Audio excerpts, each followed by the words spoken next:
ज़रूरी प्रॉपर्टी या agricultural land जो होती है, इसके जो रजिस्ट्री के अखराजात हैं वो उसी हिसाब से कैलकुलेट होते हैं जिस तरह दीगर प्रॉपर्टीज यानी कोई कमर्शियल प्रॉपर्टी हो या रेजिडेंशियल प्रॉपर्टी हो, उनके जो रजिस्ट्री के अखराजात जो हैं जिस हिसाब से कैलकुलेट होते हैं, उसी हिसाब से जो है जो ज़रूरी राजी होती है उसके रजिस्ट्री के अखराजात जो हैं वो भी कैलकुलेट होते हैं। तो जो रजिस्ट्री की जो अखराजात होते हैं उनकी जो कैलकुलेशन है उसका तो फार्मूला बिल्कुल सेम है, क्योंकि जो कोई भी रजिस्ट्री होती है उस पर जो गवर्नमेंट अपनी फीसें वसूल करती है वो उस रजिस्ट्री की जो मालियत होती है उसके हिसाब से जो है गवर्नमेंट अपनी फीसें वसूल करती है। गवर्नमेंट ने अपनी फीसों का शेड्यूल जारी किया होता है, यानी गवर्नमेंट जो है वो कितनी स्टैम्प फीस जो है वसूल करेगी, और फिर उस पर जो है जिस तहसील में वो प्रॉपर्टी वाक़ होती है वो तहसील कौंसिल वाले जो है वो कितनी फीस वसूल करेंगे, फिर जो इनकम टैक्स जो है वो FBR वाले जो है वो उस पर जो है वो कितने टैक्सेस वसूल करेंगे। तो ये गवर्नमेंट ने जो है वो अपने शेड्यूल जारी किए होते हैं, और इन शेड्यूल के मुताबिक जो है कोई भी शख्स जो है कोई प्रॉपर्टी खरीदता है तो उसको जो है उस हिसाब से जो है वो सरकारी फीसें जो है वो अदा करनी पड़ती हैं। और ये जो सरकारी फीसें जो होती हैं, ये जो प्रॉपर्टी कोई शख्स खरीदता है, चाहे वो ज़रूरी हो, कमर्शियल हो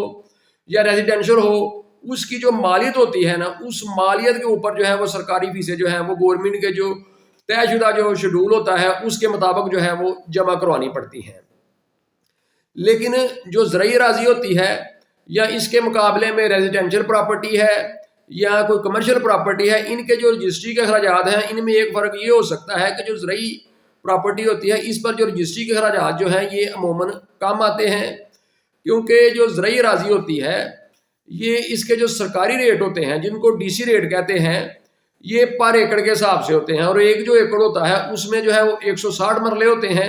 जबकि जो रेजिडेंशियल प्रॉपर्टी होती है या जो कोई कमर्शियल प्रॉपर्टी होती है, इसके जो सरकारी रेट होते हैं वो पर एकड़ के हिसाब से नहीं बल्कि पर मरले के हिसाब से होते हैं। तो अगर कोई शख्स जो है वो रेजिडेंशियल प्रॉपर्टी खरीदता है तो उसको जो सरकारी रेट है अपने वो पर मरले के हिसाब से जो है वो निकालने पड़ेंगे, और इसी तरह अगर कोई कमर्शियल प्रॉपर्टी खरीदता है तो उसको प्रॉपर्टी अपनी की जो मालियत है वो पर मरले के हिसाब से जो है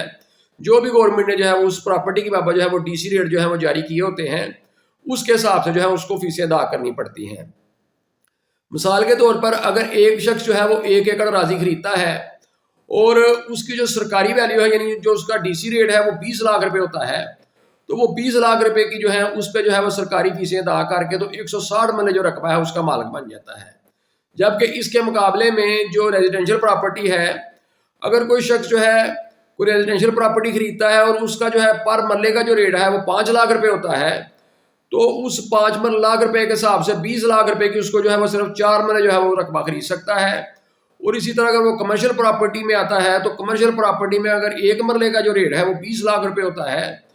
तो वो एक जो है 20 लाख रुपए में सिर्फ जो है वो 1 मरला कमर्शियल प्रॉपर्टी खरीद सकता है। तो इस तरह अगर देखें तो ज़रूरी जो राजी है वो उसने 20 लाख रुपए फीसें अदा करके 160 मरले खरीद ली, और रेजिडेंशियल जो है उसने 20 लाख रुपए फीसें अदा करके 20 लाख रुपए फीसें अदा करके 4 मरले खरीदी, और कमर्शियल जो है उसने 20 लाख रुपए खरीदे फीसें अदा करके जो है वो सिर्फ 1 मरला खरीदी। तो इस तरह कह सकते हैं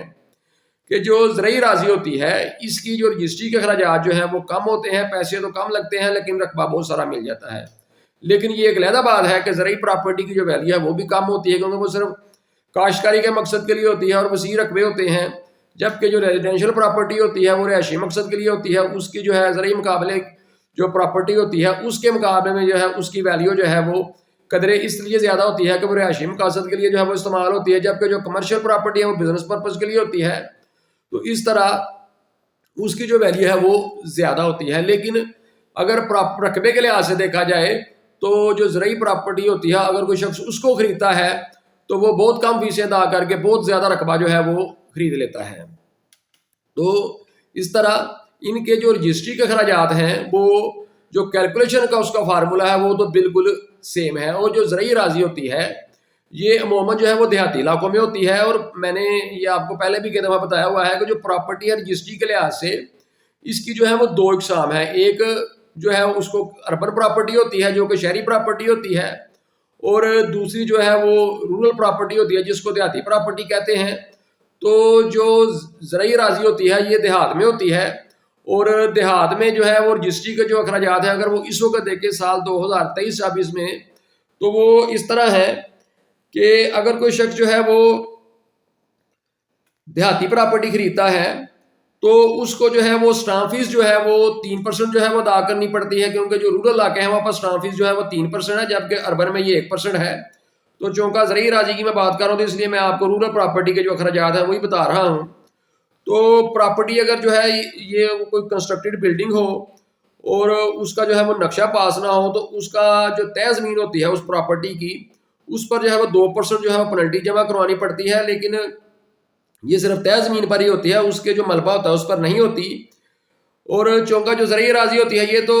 जारी सी बात है ये कंस्ट्रक्टेड नहीं होती, तो इसलिए उस पर तो ये कोई ऐसी पेनल्टी नहीं पड़ती। लेकिन उसकी जो रजिस्ट्रेशन फीस है, अगर प्रॉपर्टी की जो वैल्यू है वो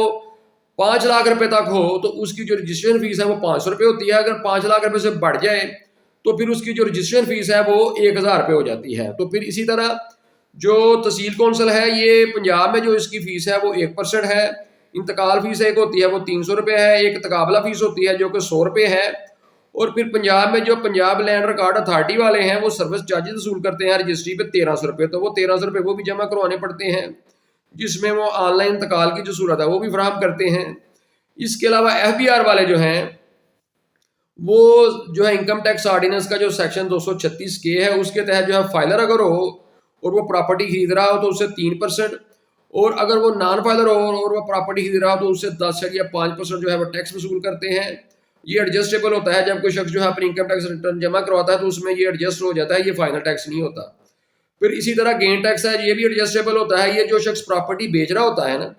तो वो ये शख्स जो है वो 236C के तहत जो है वो फाइलर अगर हो तो वो 3%, और अगर वो नॉन फाइलर हो तो वो फिर 6% टैक्स जो है अदा करता है। ये भी एडजस्टेबल होता है, अगर वो जब अपनी टैक्स रिटर्न जमा करवाएगा तो वो अपना टैक्स जो है ये एडजस्ट करवा लेगा। तो इस तरह ये जो देहाती इलाके हैं यानी जो रूरल इलाके हैं जहाँ पर ज़रई राजी होती है, इस पर ये जो है वो रजिस्ट्री के अखराजात जो हैं वो ये इस तरह जो है वो गवर्नमेंट जो है वसूल करती है। उसकी कैलकुलेशन का जो फार्मूला है वो ये है। अब अगर एक मिसाल से देखें कि किसी शख्स ने जो है वो 4 कनाल जो है वो राजी खरीदी है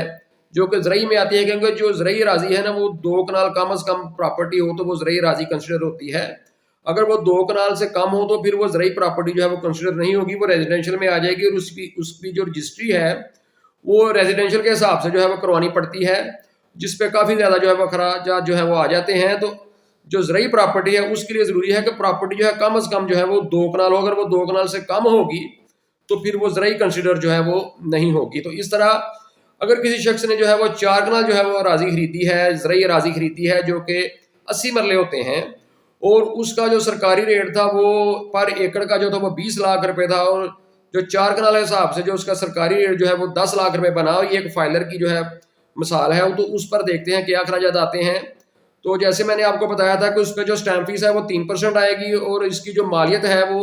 5 लाख रुपए से ज़्यादा है, तो इसलिए जो इस पर रजिस्ट्रेशन फीस है वो भी 1000 रुपये आएगी, तो ये 31,000 रुपये हो गए। तहसील कौंसल वाले जो है जो कि transfer of immovable property fees जो है वो 1% वसूल करते हैं पंजाब में, वो 10,000 रुपये। इंतकाल फीस 300 रुपये, तकाबला फीस जो है 100 रुपये रजिस्ट्री पे पड़ती है। पंजाब में ऑनलाइन रजिस्ट्री है, जब भी कोई चलान फिल होता है तो ये साथ ऑटोमेटिकली फिल हो जाता है 100 रुपये का चलान। और फिर पंजाब लैंड रिकॉर्ड अथॉरिटी वाले जो अपने सर्विस चार्जेस वसूल करते हैं जो मैंने अभी आपको बताया वो 1300 रुपये। और जो एडवांस टैक्स है, जो बंदा प्रॉपर्टी खरीद रहा है वो फाइलर है तो इसलिए 3% उसको जो है वो एडवांस टैक्स पड़ेगा 10 लाख रुपए पे, जो कि 30,000 रुपये बनेगा। तो ये जो प्रॉपर्टी जो शख्स खरीद रहा है उसका जो खर्चा आएगा वो 72,700 रुपये जो है वो टोटल खर्चा आएगा। और जो प्रॉपर्टी बेच रहा है उसको भी गेन टैक्स देना पड़ेगा, वो उसके जो है वो FBR का जो उसका जो अकाउंट होता है उसमें जमा होते हैं, तो वो भी फाइलर है तो उसको जो भी है वो भी 3% के हिसाब से जो है वो 30,000 रुपये जो है वो खर्चा जो है वो अदा करना पड़ेगा। तो इस तरह जो प्रॉपर्टी खरीद रहा है वो 72,700 रुपये अदा करेगा, और जो प्रॉपर्टी बेच रहा है वो जो है वो 30,000 रुपये जो है वो खर्चा जो है वो अदा करेगा। तो ये एक ज़रई प्रॉपर्टी को देखें तो ये उसके अखराजात हैं। उमूमन जो शख्स जो है वो प्रॉपर्टी खरीदता है वही गेन टैक्स जमा करवा देता है जो प्रॉपर्टी बेच रहा होता है उसका, और बाद में रसीद दिखाकर उसके जो पैसे उसने उसको अदा करने होते हैं। ज़ाहिर सी बात है जब रजिस्ट्री होती है तो उसी वक्त सारा हिसाब किताब जो है लोग क्लियर करते हैं, तो वो ये पैसे जो है वो काट लेता है। तो ये एक फाइलर की मिसाल है। लेकिन अगर हम इसको एक जो है वो नॉन फाइलर की मिसाल से देखें तो एक जो नॉन फाइलर है उस पर जो है रेट ज़्यादा होते हैं। इसमें बेचने वाला और खरीदने वाला जो है वो दोनों नॉन फाइलर हैं। तो इसमें देखें मालियत तो प्रॉपर्टी की वही है 4 कनाल की 10 लाख रुपए, और ये नॉन फाइलर है।